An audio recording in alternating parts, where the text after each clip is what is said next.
Começa agora o podcast Agro e Prosa com o jornalista Divino Ronaldo. Esse podcast tem por objetivo falar do agronegócio de um jeito descontraído, fácil e descomplicado. Com vocês, Divino Ronaldo e o Agro e Prosa. Os meus entrevistados de hoje serão o Birajara Oliveira Bilego, que é médico veterinário com doutorado em ciência animal, e ele é pesquisador do CTC Comigo. E Hamilton Luiz Bandeira do Nascimento, que é engenheiro agrônomo com doutorado em zootecnia e também é pesquisador do CTC Comigo. E o tema da nossa entrevista será o 12º Workshop CTC Comigo de Pecuária. Bira, prazer ter você aqui, seja bem-vindo. Olá, Divino Ronaldo, prazer é todo meu falar contigo novamente, satisfação imensa. Muito obrigado, eu sei que toda vez que tem workshop, vocês ficam naquela tensão, naquela preocupação toda, porque é muito trabalho, tem um anuário. Tem um anuário? Tem um anuário. Estamos caprichando nos detalhes finais dele aí. Bacana. Hamilton, prazer ter você aqui. Seja bem-vindo. Obrigado, Divino. Obrigado pelo espaço. É sempre uma grande satisfação estar aqui com você. Muito obrigado. Bom, o workshop já começa essa semana. Hoje já é segunda-feira, dia 7. O workshop começa que dia mesmo, Bira? Dia 8, 9 e 10. Eita, começa amanhã então já. Exatamente. E ele será realizado onde, Bira? Exato. Depois de 2 anos, né, devido à pandemia, foi realizado de forma online e esse ano será realizado um evento itinerante, né? Começará em Iporá, dia 8, dia 9 lá em Mineiros e dia 10 a gente encerra em Rio Verde. Ô Hamilton, por que foram escolhidos esses 3 destinos? Iporá, Mineiros e Rio Verde. Divino, a escolha das cidades é sempre estratégica, pensando nas demandas por área. Então, essas cidades são cidades que têm a parte da pecuária que está em plena expansão, é muito forte, e são regiões que são carentes de tecnologia e têm um grande potencial para o crescimento do setor pecuário. Então, a gente tenta, todos os anos, contemplar regiões diferentes também e, tradicionalmente, encerramos o evento na cidade de Rio Verde. Esse ano, o encerramento em Rio Verde será no modelo híbrido, então ele vai ser presencial com transmissão. Por que vocês escolheram fazer o evento em formato híbrido aqui em Rio Verde, Bira? Com a situação da pandemia, teve a desvantagem do não presencial, né, de não ter o contato com as pessoas, mas muitas pessoas gostaram do evento online, que poderia permitir que as pessoas assistissem depois, assistissem à noite, na sua melhor hora, né, no melhor momento. Então, assim, eu acredito que esse evento gravado ele não vai deixar de existir mais, que permite a gente ter uma capilaridade maior, né? Você atinge um número grande de espectadores e sem deixar de ter aquele contato físico especial, de receber os amigos, né, de cumprimentá-los, fazer aquela pergunta ali diretamente ao pesquisador, ouvir os produtores, para nós também é muito interessante. Então, esse evento híbrido, acho que não vai deixar de existir tão cedo. Ô Hamilton, qual que é a importância de um workshop como esse? Vini, esse workshop é um momento muito importante, que é o momento que a gente, primeiro, o fato da cooperativa ter um centro de pesquisa hoje com 7 pesquisadores doutores já é um grande diferencial, já mostra o quanto a cooperativa, a diretoria, se preocupam com a qualidade da informação que é gerada no nosso cooperado. E dentro do centro tecnológico, as nossas pesquisas, é claro que uma parte a gente tenta trazer novas tecnologias, mas a maior parte das pesquisas elas são com base nas dificuldades que o produtor tem no campo, tanto na parte da lavoura quanto na parte da pecuária. Então, anualmente a gente faz um levantamento, a gente tem acompanhado o que acontece na região, especialmente onde tem atuação da cooperativa, desenhamos os experimentos e o workshop é esse momento que o Bira falou, que está entregando a informação para o produtor de uma forma mais técnica, mais clara, mais sucinta, né, para o produtor e para o nosso técnico, e é um momento também da gente discutir, né, os resultados, discutir novas ideias, novas tecnologias com esse grupo. E no final do dia, todo mundo é comigo, todo mundo busca o mesmo objetivo, que é trabalhar em prol do produtor, fazer com que ele produza melhor, fazer com que ele consiga maior produtividade e com sustentabilidade. Então, a importância desse workshop é principalmente isso, a gente desenvolve as pesquisas pautadas nas dificuldades e necessidades desses produtores. Então, não é nada que cai do céu com a ideia milagrosa e mágica, não. É tudo desenhado de acordo com as necessidades e com a realidade da região. Ô, Bira, os produtores que participam do workshop, eles chegam a trazer um feedback para vocês a respeito do anuário. Se eles conseguem ler esse anuário depois, estudar, entender esse material, que é o mais importante? Sim, tanto de produtores quanto de técnicos também, né? Vários consultores que atuam nas propriedades de pecuária nos dão feedback.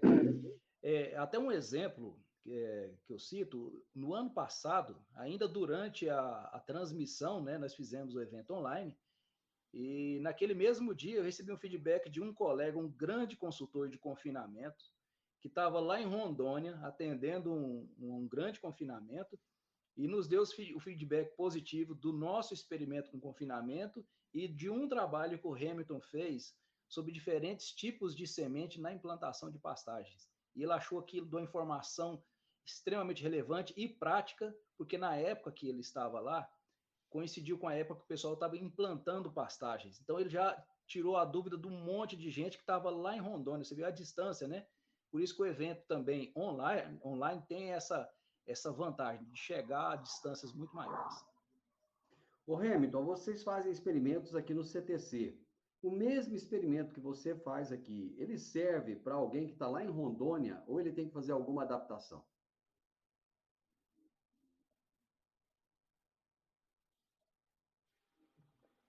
Divino, alguns resultados eles podem mudar um pouco em função da região, principalmente quando você fala Rondônia, a gente está falando de outro bioma Amazônia, é uma região que tem uma estação chuvosa bem definida, a pluviosidade lá é muito maior em comparação a Rio Verde. Eu sou de uma região ali perto também, eu sou do Acre, então eu conheço bem a região.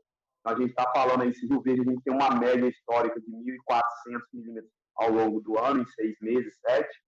Rondônia, Acre, a gente chega a 2.400, tem ano que eu vi chover 3.000 milímetros, concentrados em 9 meses, então é uma região que chove mais, o período de chuva é mais longo, tem um período mais curto de seca, mas, no geral, o que é feito aqui pode ser no bioma Cerrado, pode ser replicado também no bioma Amazônia, tendo algumas ressalvas, fazendo alguns ajustes, é claro. Mas o desafio aqui é bem maior, porque a gente está numa região que tem uma estação chuvosa e seca bem definida, no qual a gente tem aí 7 meses com chuva e 5 meses que não chove nada. Então, o desafio é muito maior em relação a essas outras regiões. Ô, Bira, qual a expectativa de público de vocês, público presencial, nesses 3 dias de evento?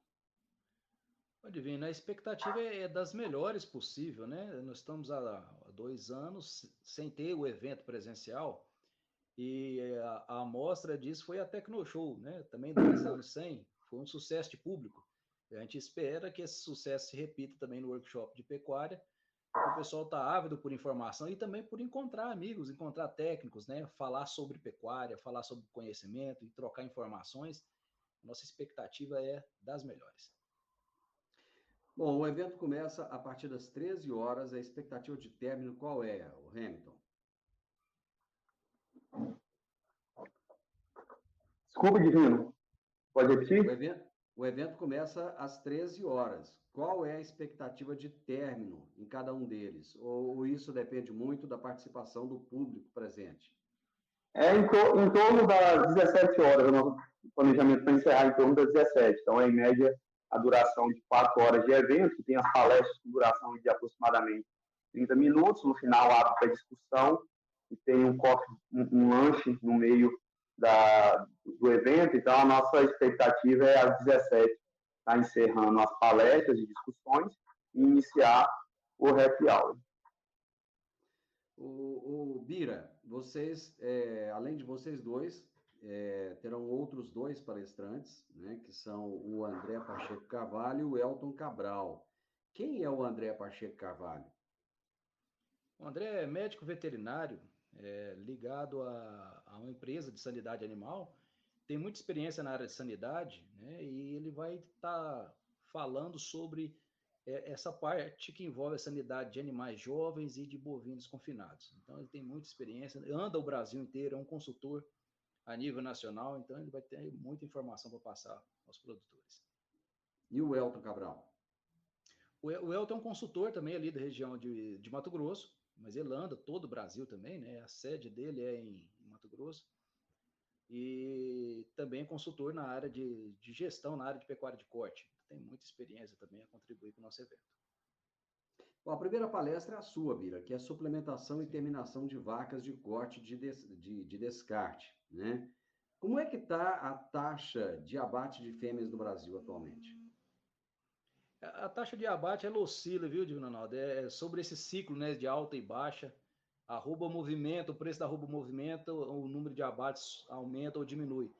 Mas uma parte considerável do que é abatido no Brasil, em torno de 40%, envolve fêmeas, né? E dessas fêmeas, a maior parte dessas fêmeas que são abatidas são fêmeas de descarte, são fêmeas adultas, né? Existe um percentual ali em torno de 25% a 30% das fêmeas que são animais jovens, são as novilhas, mas a maior porcentagem de fêmeas que são abatidas são de animais adultos.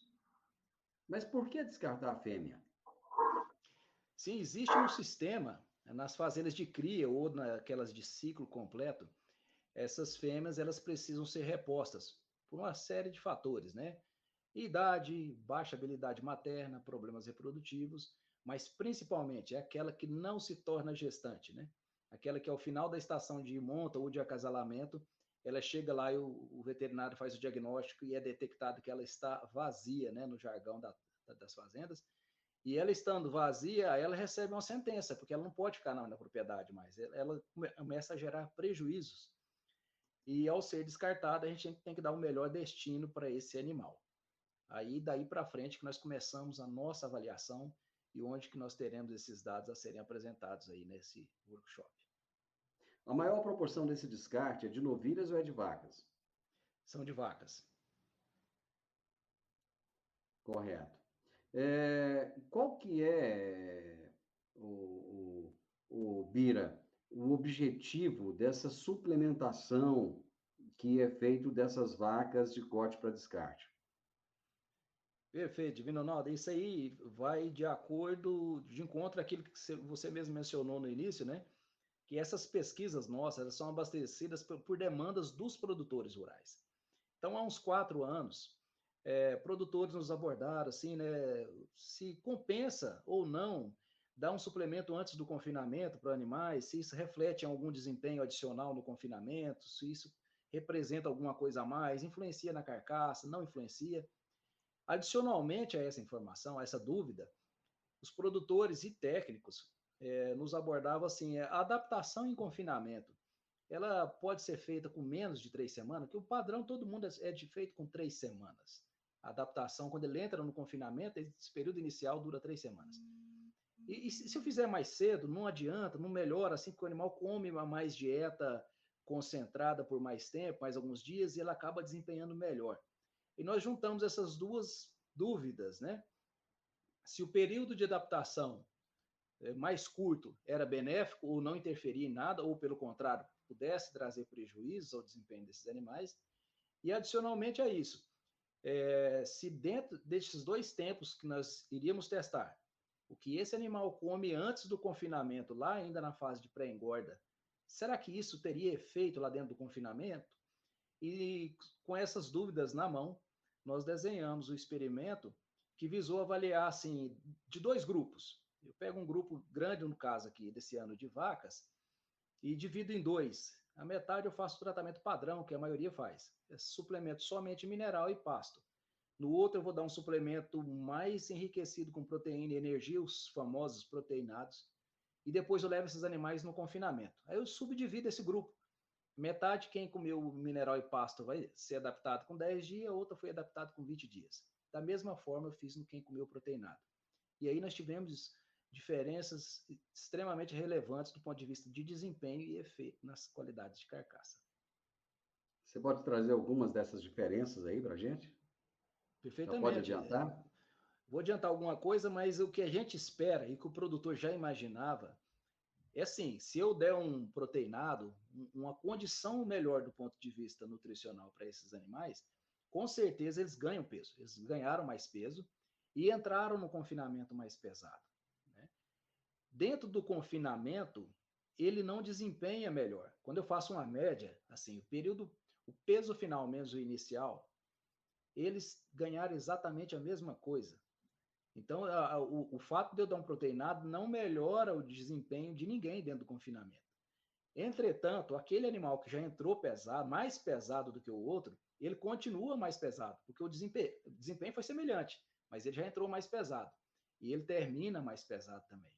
Agora, o que mais é interessante é a forma como esse animal deposita peso dentro do confinamento. Então, ao passo que o animal que vem só do mineral e pasto, ele não tem ainda seu estômago, seu rumen e as bactérias que habitam nesse rumen totalmente adaptadas e prontas para digerir concentrado. Então, ele precisa de um tempo maior para se adaptar. E esse tempo que ele gasta se adaptando, o outro animal que já veio do pasto com proteinado, já está praticamente adaptado. E com isso, a velocidade de consumo de alimentos é maior, ele é mais constante e o animal ganha peso de forma muito mais linear, mais suave, vamos dizer assim. Ao passo que o outro demora muito mais tempo para alcançar o mesmo nível de desempenho que o animal que já veio suplementado. E esse tempo de confinamento, não mais curto, né, do que 3 semanas, ele não é benéfico em hora nenhuma para nenhum tipo de categoria animal. Então, realmente, a gente precisa, no mínimo, de 2 semanas. Se for 3, é mais interessante, porque dá maior condição de adaptação desses animais às dietas mais concentradas e garante que esses animais tenham um melhor consumo, um consumo mais homogêneo, mais regular de alimentos e garanta o pleno desempenho desses animais quando estão confinados.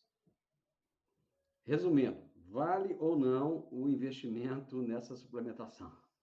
Com certeza ele vale. Nas vacas, ele ficou num limiar muito próximo para ele dar prejuízo ou para ele empatar.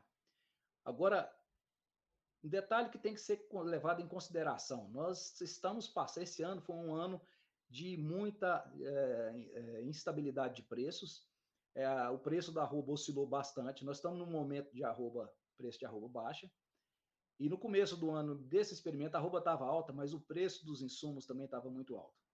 Então, como é muito mais fácil fazer a gestão e ajustar um preço de um suplemento mais barato, às vezes produzir na propriedade com lucro, para quem já tem o grão, por exemplo, do que esperar o preço da arroba subir. Então, a gente sempre bate nesse aspecto, chama a atenção para esse aspecto, que é o planejamento nutricional de todos os animais. No caso das fêmeas de descarte, não é diferente. Então, esse planejamento ele é extremamente importante para a tomada de decisão. A estratégia foi benéfica do ponto de vista de peso, mas as vacas, elas constituem a categoria mais ineficiente da pecuária de corte. Elas não são tão habilidosas para ganhar peso. E, na verdade, nessa fase, ela não ganha muito peso, ela recupera uma condição corporal que ela perdeu na estação de acasalamento. Ou do manejo que ela veio ali do início da seca, ela começa a perder peso, e quando ela tem acesso a uma dieta melhor, ela passa a recuperar parte desse ganho de peso, da condição corporal, e também ganha um pouco de peso, mas ela não é tão eficiente quanto uma novilha, quanto um animal jovem em crescimento, e quanto os bois, né, os machos adultos inteiros, que são mais eficientes do que ela. Então, essa estratégia tem que ser bem desenhada para que o produtor não tenha prejuízo com essa estratégia. Mas, do ponto de vista biológico e de desempenho, ela é favorável. Bom, só com esse resumo que você trouxe aí já dá para o produtor ver que tem muito conteúdo, mas a cereja do bolo eu tenho certeza que você guardou para o dia do workshop, né? Exatamente. E o que mais nos impressionou é que nós temos usado uma ferramenta nos experimentos, em geral, de produção animal, que é ultrassom de carcaça. Ele ainda não está tão difundido ainda, mas no centro de pesquisa eles já estão usando com muita rotina. Então a gente consegue prever esse animal como que ele está fazendo a deposição do ganho de peso, como que ele está transformando o alimento em ganho de peso na forma de deposição de tecidos, né? Se está depositando mais carne, mais gordura, se o animal já está depositando gordura em um determinado ponto do confinamento ou antes do confinamento.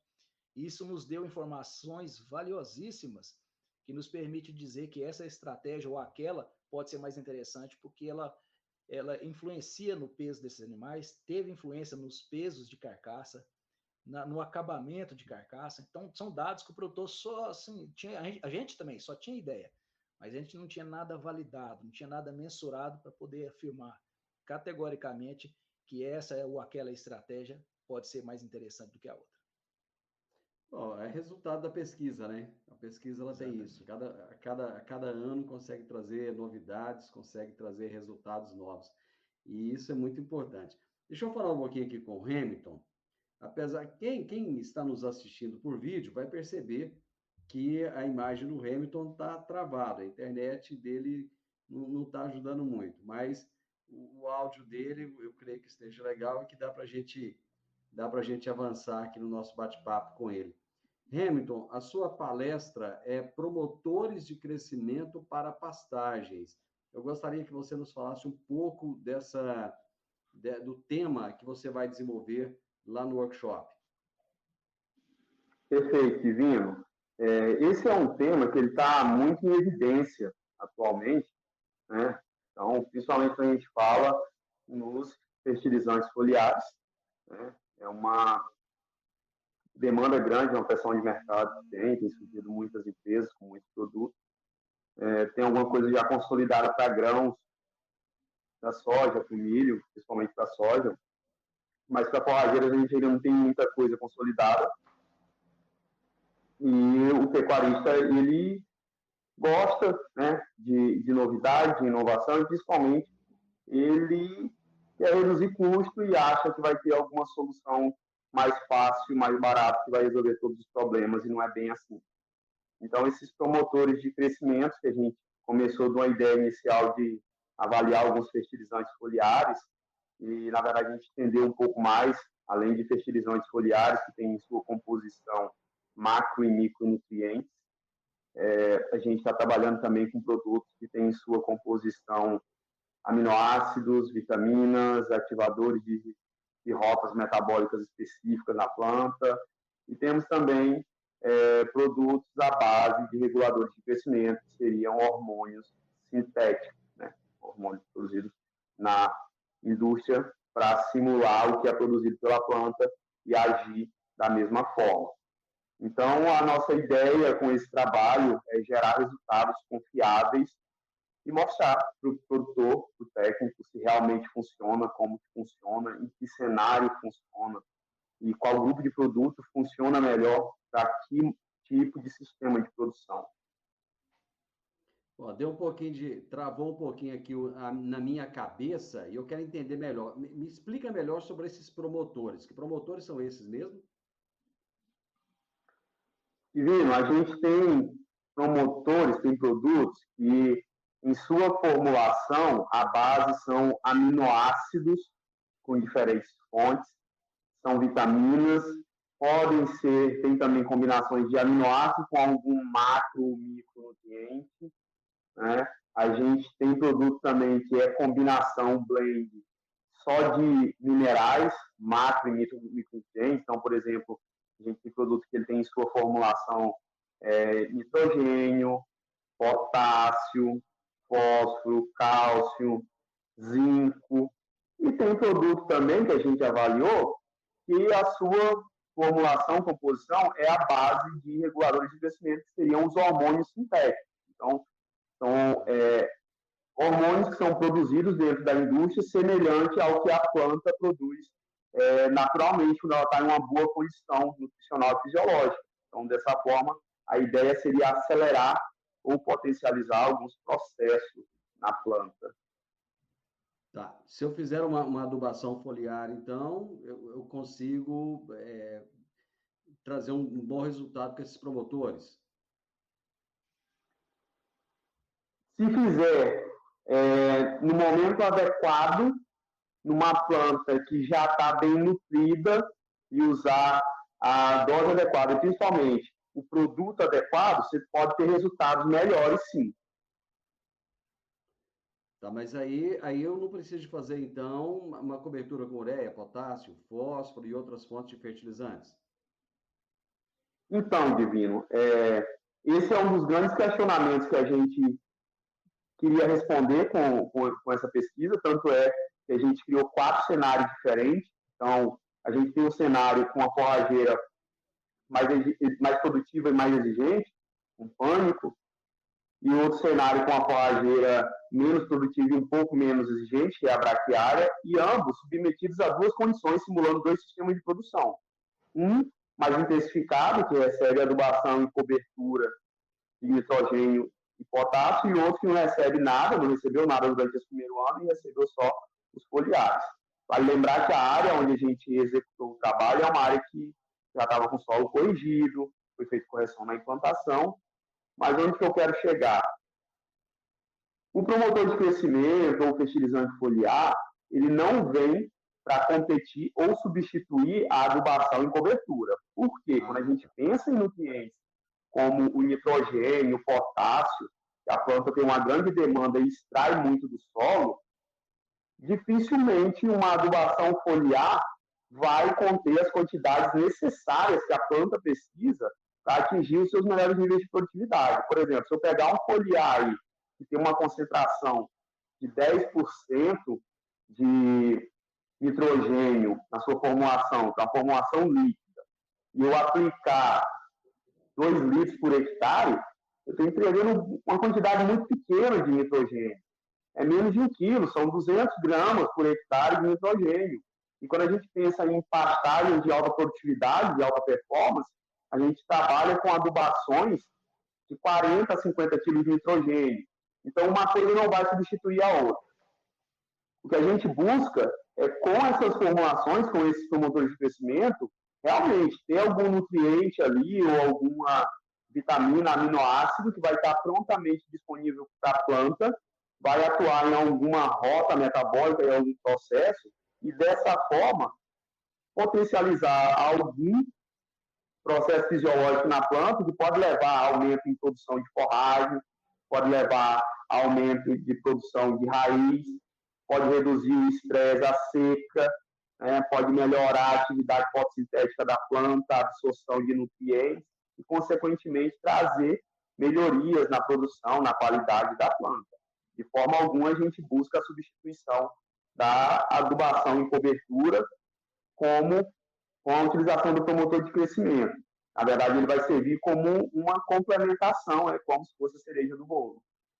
Perfeito, perfeito. Vamos deixar agora um pouco de informação, então, para o pessoal adquirir lá no dia do workshop. Tenho certeza que muita coisa você guardou aí debaixo da manga, com certeza, para o pessoal saber no dia. Ainda acontecerão mais 2 palestras, que são Desafios Sanitários que Impactam a Recria de Bovinos, com o André Pacheco, e a Gestão de Fazendas Lucrativas, com o Elton Cabral. Gente, eu agradeço imensamente a participação de vocês aqui. Muito obrigado, Hamilton. Sucesso na sua palestra lá no workshop também. Eu que agradeço, Divina. É sempre uma grande satisfação estar aqui com você, estar compartilhando informação com esse seu público seleto e do agro, né? E aí, mais uma vez, reafirmar o convite, dia 8, 9 e 10 de novembro, em Porá, Mineiros e Rio Verde, estaremos realizando o nosso 12º workshop CTC Pecuária. Muito bem, Bira, muito obrigado também pela sua participação, viu? Ô, Divino Ronaldo, eu que agradeço a oportunidade de falar com seus ouvintes, seus espectadores, né? E aguardamos todos lá. Levem os filhos, leve a família, leve os funcionários e leve também a participação e mais dúvidas para a gente continuar pesquisando e gerando informação a todos, que a comunidade se beneficie desse trabalho maravilhoso que a gente faz. Com certeza, parabéns para vocês. O trabalho é muito bonito, gente. São grandes pesquisadores. Eu conversei com o Birajara Oliveira Bilego, que é médico veterinário com doutorado em ciência animal e pesquisador do CTC comigo, e com Hamilton Luiz Bandeira do Nascimento, que é engenheiro agrônomo com doutorado em zootecnia e também é pesquisador do CTC da Comigo. e nós falamos sobre o 12º Workshop CTC Comigo de Pecuária, que acontece nesse dia 8, 9 e 10 em Iporá, Mineiros e em Rio Verde, sendo que em Rio Verde haverá o evento presencial e também o evento online, isso a partir das 13 horas. Se você gostou desse vídeo, deixe o seu like, deixe o seu comentário, compartilhe com as pessoas e se inscreva nesse canal para que eu possa trazer para você mais bate-papos, mais prosas relevantes para o agronegócio. Grande abraço para você e até o nosso próximo vídeo. Tchau, tchau. Você ouviu o podcast Agro e Prosa. Se gostou, compartilhe, recomende e nos siga nas diferentes plataformas de podcast.